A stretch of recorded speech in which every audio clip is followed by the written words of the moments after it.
Everybody, welcome back to the channel. My name is Paul Nguma, founder of PATTERNOLOGY LAB. In today's video, I'll be giving you an extensive breakdown on the top 2 stocks that you should be keeping on your watch list for the next few days. And I'm also going to give y'all an update on what happened with the previous stocks that I've mentioned on Monday, and to give you my opinion as of right now. So stay tuned.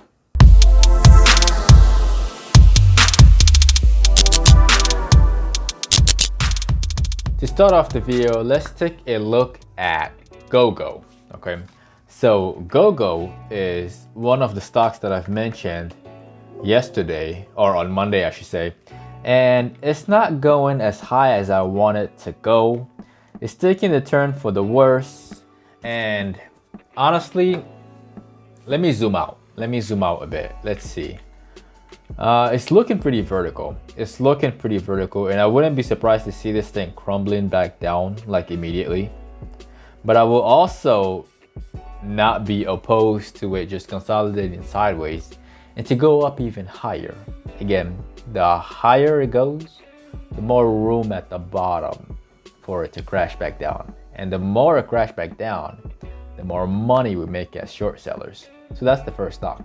Now, the next stock that I want to give y'all an update on is a stock that was pretty good, especially if you got in at market open after I made that video on Monday. And that stock is Workhorse, wkhs.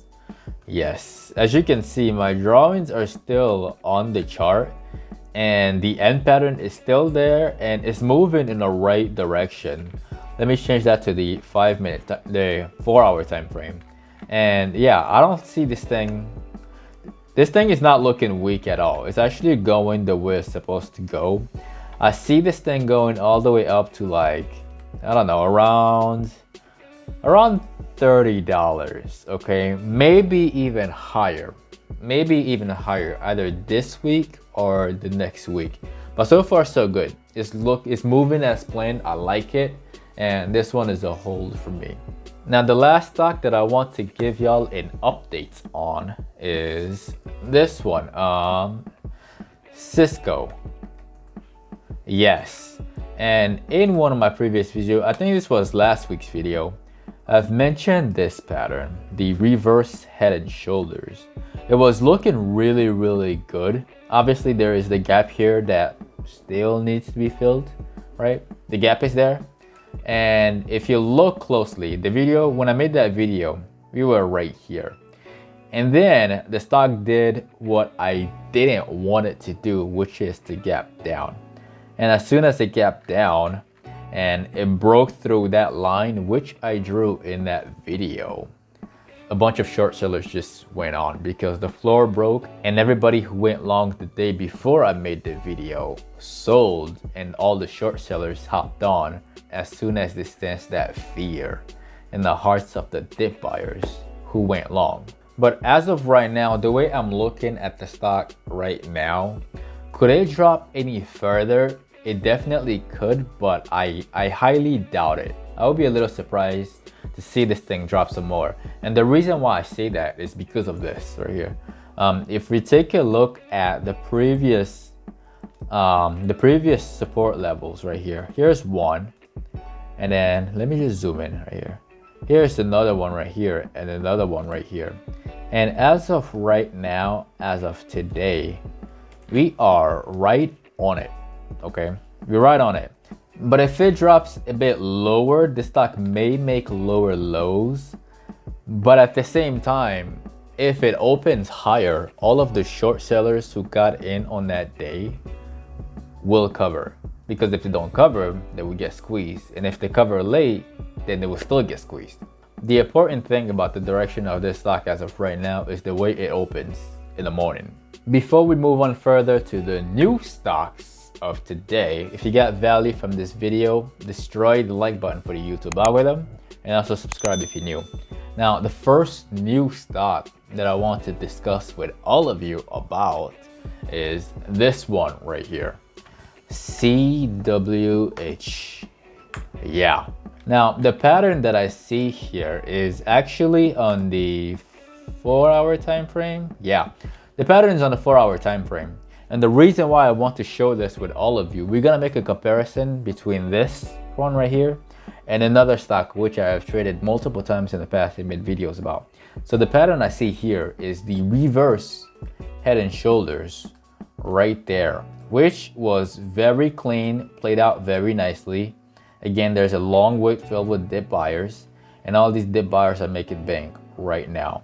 But the reason why I see more upside to this, right, is because of this. I want you to take a good look at this picture, right? And then we're gonna change this thing to number 2, and we're gonna change this to Roku.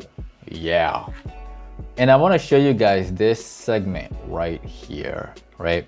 Y'all see what's going on. We got the massive drop, the consolidation with the drop again leading into the left shoulder, followed by the head, followed by the right shoulder. The dip buyers got in here. I also got in here. And then there was a massive push all the way up here, just like CWH right here, okay?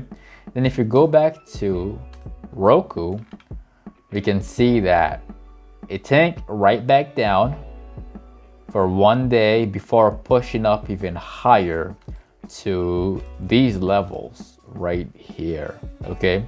So the price target that I have for CWH in the short term is this one right here. I see this thing going all the way up to around 37 to 38 in the very near future, and maybe even higher to $42, $41 or $42.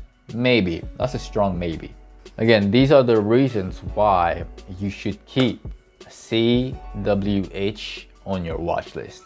Now, the second stock that I want to share with all of you, which have been getting a lot of noise lately, a lot of noise. This stock is Shell, SHLL. And in my how to make $500 per day video, which I released on Sunday, I shorted the stock. But as of right now, my perspective has changed because in the market, it's very important to adapt to the way the chart looks and to what the market gives you. So we're gonna look at the stock on the daily time frame, right? And if you look really closely, as you can see, there is a lot of dip buyers right here, lots of them, and a lot of them right here. And there are also a bunch of short sellers right there, okay? And if the stock opens up just a little higher and takes out these short sellers here who got in short at 56, 58, then I would expect all of these short sellers to experience a lot of fear and then cut losses and push the stock even higher as they cover their position. Now, there is multiple ways for you to approach this. Number one, if it opens higher and you sense the squeeze and you sense the pressure, you can go in long. And there is option number two. Option number two is to sit on the sidelines, wait for it to go back up. Just let it go back up. Let it fly as high as it can go. And then as soon as it shows weakness up there, then you jump in and you short it back down. And also option number three is if you want to go through that entire roller coaster, making money up and on the way down, if you know what a top is, of course, then you're definitely welcome to do so. So these are the top 2 stocks that you should be keeping on your watch list for the next few days to about a week. If you're a beginner and you like the way I trade and you like my strategy and you're interested in getting started in the stock market, I left some links down below to show you the specific steps to get started. I also left a link to my favorite day trading book in the comment section below. Hopefully it helps you understand the terms that I use in my videos and my day trading strategy, and also the market as a whole. If you have any questions, definitely put them in the comment section below. I will get back to you as soon as I can, or I will make another video about it and explain it to you and for everybody else who's watching. If you're new to this channel, definitely hit that subscribe button. And also don't forget to follow us on Instagram. I do post the patterns that I spot daily, and I do post my entries and my exits on there as well. My name is Paul with Patternology Lab, where we trade patterns and patterns only. And I will see y'all on the next one.